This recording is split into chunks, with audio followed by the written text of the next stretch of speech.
All right, hello. Inaugural live stream, so bunch of kinks to work out, so this is not going to be that long. I've done a bunch of practice ones and it really hasn't worked out. So what I would like to do is, let me just walk through the setup I have for this really simple looping jam, and then I'll just do another one. So signal chain is the Mellotron M4000D Mini. It's master mono analog output, goes into a Boss volume pedal on the floor.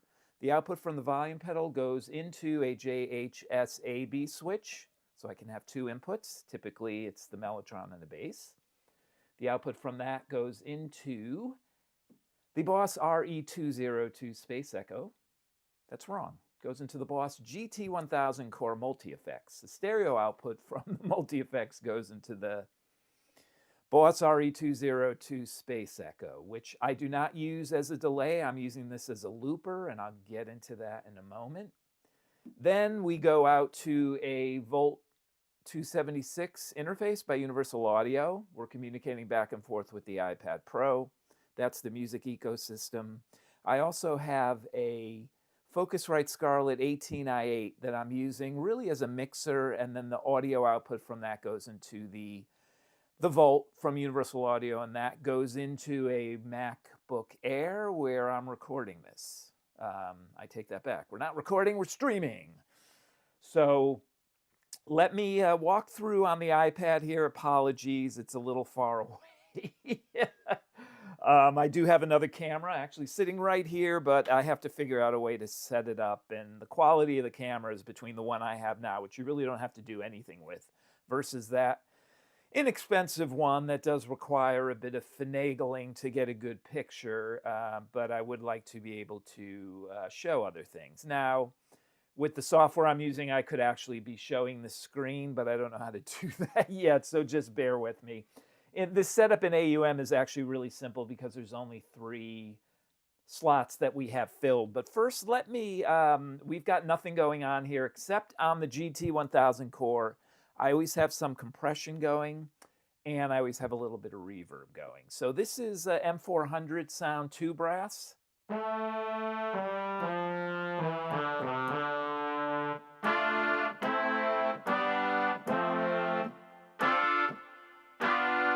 So that reverb you're hearing is coming from the GT1000 Core. And then there's a piano sound. This is from the Chamberlin Music Master. Typically, the Chamberlin examples of the sounds are of a higher quality. They use better microphones, and they didn't reuse the same tapes over and over again like Mellotron did. So those are the core sounds. Let me go back now, and I will use some sounds on the GT1000 Core. We've got a rotary. We're back to the brass sound, by the way.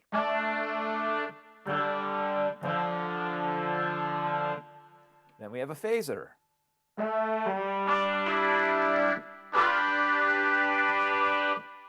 Fairly subtle. And a delay.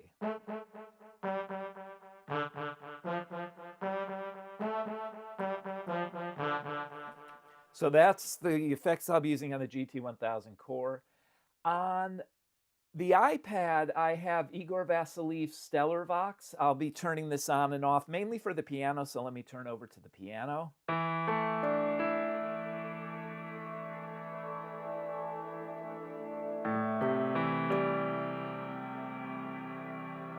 So this is a patch I've created in Stellarvox. It's a great soundscape type of app. I highly recommend it. Then I also have Spatializer. The reason I use this on pretty much almost everything is because the Mellotron is a mono instrument. Even though it's going through stereo effects, it still kind of retains a lot of that mono-ness. So by turning this on,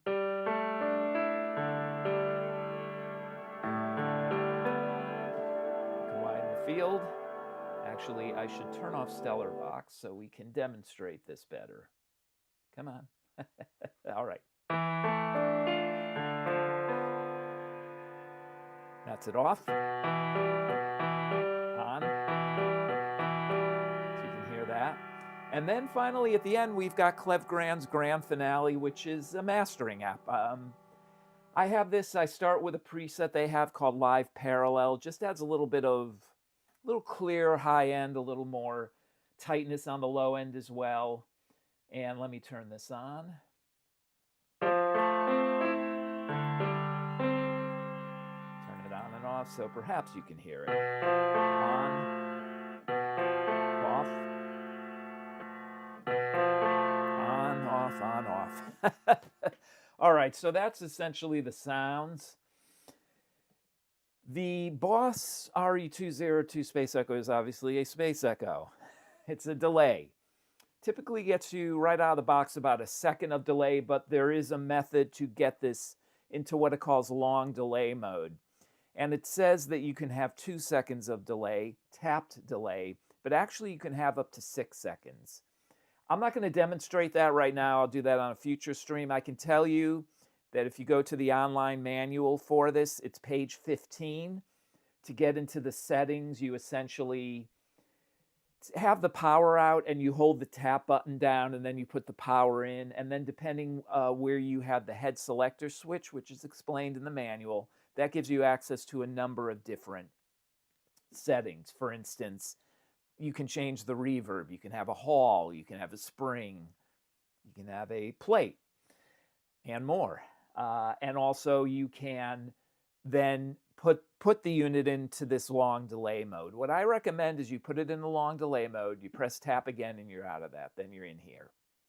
What I would suggest doing is putting it on head 1, which will give you the 2 seconds of delay, and tap that out. It's a lot easier to tap out a 2-second delay than a 6-second. So on head 1, you tap out that 2-second delay, and then all you do is move the selector knob from head 1 to head 3, 3 times 2, and you get the 6 seconds of delay.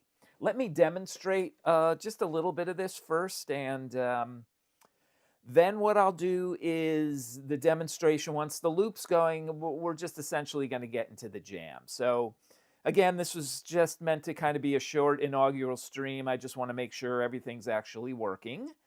And no set schedule for streaming yet. Let me work out the kinks, and hopefully I'll do more of this. But thank you for watching, and thanks for listening.